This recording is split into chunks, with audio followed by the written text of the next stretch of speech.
Dear students, আশা করি তোমরা সকলেই ভালো আছো। তোমাদের মাধ্যমিক পরীক্ষা বেশ কয়েকদিন আগেই শেষ হয়েছে। তোমাদের মাথা থেকে বিরাট একটা বোঝা নেমে গেল, হওয়াটাই স্বাভাবিক। কেননা জীবনের প্রথম বড় পরীক্ষা, তাই তোমাদের মধ্যে সকলের মধ্যেই একটা বিশাল চাপ ছিল। আশা করছি এখন তোমরা সকলে রিল্যাক্স মুডে আছো। তোমরা অনেকেই জানতে চেয়েছো যে মাধ্যমিক পরীক্ষায় কত নম্বর পেলে পাস হবে, কত নম্বর পেলে ফার্স্ট ডিভিশন, কত নম্বর পেলে স্টার মার্কস, লেটার মার্কস এবং কত নম্বর পেলে কোন গ্রেড পাবে। সমস্ত বিষয়গুলি আজ আমি তোমাদের সঙ্গে শেয়ার করব। তাই বলছি ভিডিওটি স্কিপ না করে তোমরা শেষ পর্যন্ত দেখবে, তাহলে রেজাল্টের বিষয়ে সমস্ত খুঁটিনাটি তোমরা জানতে পারবে। মাধ্যমিক পরীক্ষায় তোমাদের প্রত্যেকটি বিষয়ের পাস মার্কস হলো 25। এই 25 নম্বর তোমাকে তুলতেই হবে। তোমাদের লিখিত পরীক্ষায় থাকে 90 নম্বর আর প্রজেক্ট থাকে 10 নম্বর। প্রজেক্টে যদি 8, 9 বা 10 পাও আর লিখিত পরীক্ষায় 15, 16 বা 17 পাও, তাহলে কিন্তু আমাদের 25 হয়ে যাবে। বেশিরভাগ ক্ষেত্রে প্রজেক্টে স্কুল থেকে 10 নম্বর দিয়ে দেওয়া হয় এবং বোর্ড সেই নাম্বারই দিয়ে দেয়, তাই প্রজেক্টে তোমরা 10 ধরে নিতে পারো। সেক্ষেত্রে লিখিত পরীক্ষায় 15 নম্বর পেলেই হবে, অর্থাৎ 15 + 10 = 25। 7টি বিষয়ে 25 করে হলেও হয় 175। কিন্তু তুমি যদি 180 পাও বা 190 পাও, কিন্তু কোনো বিষয়ে যদি তুমি 25-এর কম পাও, অর্থাৎ 20, 22 বা 23 পেয়ে যাও, সেক্ষেত্রে কিন্তু তুমি পাস বলে বিবেচিত হবে না, সেক্ষেত্রে তুমি ফেল হয়ে যাবে। তাই প্রত্যেক বিষয়ে তোমাকে 25 নম্বর বা তোমাদেরকে 25 নম্বর তুলতেই হবে।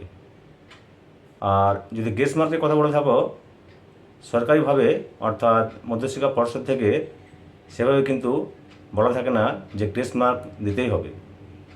ধরো এমন হলো কোনো ছাত্র 13 বা 14 পেয়েছে, যে শিক্ষক মহাশয় খাতা দেখছেন তিনি যদি মনে করেন যে 1 বা 2 নম্বর একে দেওয়া যেতে পারে, তাহলে তুমি সেক্ষেত্রে 13 বা 14 পেলে 15 পেয়ে যাবে।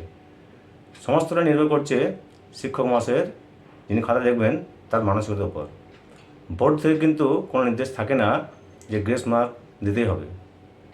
এর ব্যতিক্রম হলো যদি কোনো প্রশ্ন ভুল থাকে, অর্থাৎ যদি কোনো প্রশ্ন ভুল থাকে এবং কোনো ছাত্র বা ছাত্রী বা ছাত্ররা বা ছাত্রীরা সেই প্রশ্নটি অ্যাটেম্প্ট করে থাকে, তাহলে কিন্তু সেক্ষেত্রে তাকে সম্পূর্ণ নাম্বার দিয়ে দেওয়া হয়। প্রশ্ন উত্তর সম্পূর্ণ না করলেও তোমরা সম্পূর্ণ নাম্বার পেয়ে যাবে। বোর্ড সেক্ষেত্রে নির্দেশিকা জারি করে দেয়। এ গেল পাস মার্কসের ব্যাপার। এরপর আসছি ফার্স্ট ডিভিশন। ফার্স্ট ডিভিশন পেতে হলে তোমাদেরকে গড়ে 60%, অর্থাৎ 420 নম্বর পেতেই হবে। কোনো বিষয়ে তুমি 90 পেতে পারো, আবার কোনো বিষয়ে 40ও পেতে পারো, কিন্তু 7টি বিষয়ে গড় 420 পেলেই তখন তুমি ফার্স্ট ডিভিশন বলে গণ্য হবে। এরপর আসছি সেকেন্ড ডিভিশন। সেকেন্ড ডিভিশন তোমাদের হলো 45%, অর্থাৎ 315। তোমার টোটাল যদি হয় 315 বা তার বেশি, সেক্ষেত্রে তুমি সেকেন্ড ডিভিশন বলে গণ্য হবে। এরপর থাকছে স্টার মার্কস। স্টার মার্কসের ক্ষেত্রে তোমার গড় নাম্বার হচ্ছে 75, অর্থাৎ 75। তোমার 7টি বিষয়ে যোগ করে তুমি যদি 525 নম্বরে বেশি পাও, সেক্ষেত্রে তুমি স্টার মার্কস পাবে। এরপরে আসছি লেটার মার্কস। সেটি হয় 80 বা তার বেশি নম্বর পেলে।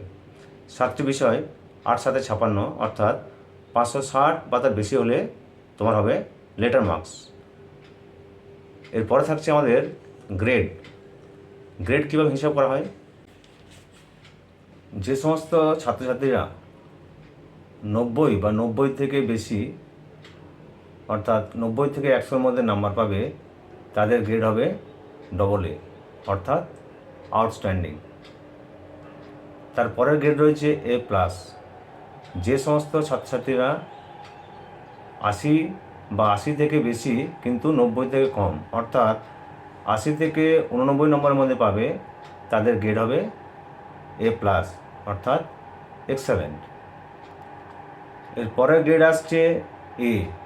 যে সমস্ত ছাত্রছাত্রীরা 60 বা 60 থেকে বেশি কিন্তু 80 থেকে কম, অর্থাৎ 60 থেকে 79 নম্বরের মধ্যে পাবে, তাদের গ্রেড হবে A। এর পরের গ্রেড থাকছে বি প্লাস। যে সমস্ত ছাত্রছাত্রীরা 45 থেকে 59 নম্বরের মধ্যে পাবে তাদের গ্রেড হবে বি প্লাস, অর্থাৎ গুড। এর পরের গ্রেড আসছে বি। যে সমস্ত ছাত্রছাত্রীরা 35 থেকে 44 নম্বরের মধ্যে পাবে তাদের গ্রেড হবে বি। এটি হলো সন্তোষজনক, অর্থাৎ স্যাটিসফ্যাক্টরি। এরপর সর্বশেষ গ্রেড আসছে সি। যে সমস্ত ছাত্রছাত্রীরা 25 থেকে 34 মধ্যে পাবে তাদের গ্রেড হবে সি, অর্থাৎ মার্জিনাল বা প্রান্তিক। আর ডি বলে তো কোনো গ্রেড হয় না, বুঝতেই পারছো। যারা 25-এর নিচে পাবে তারা ডিসকোয়ালিফাই, অর্থাৎ অকৃতকার্য বা ফেল। আশা করছি বিষয়টি তোমরা খুব ভালোভাবেই বুঝতে পেরেছ। তাই ভিডিওটি তোমার যদি ভালো লাগে তাহলে লাইক করবে, বিষয়টি বন্ধুদেরকে তোমাদের শেয়ার করবে। আর যারা আমার চ্যানেল নতুন দর্শক তাদেরকে বলবো চ্যানেলটিকে অবশ্যই সাবস্ক্রাইব করে রাখবে। ধন্যবাদ।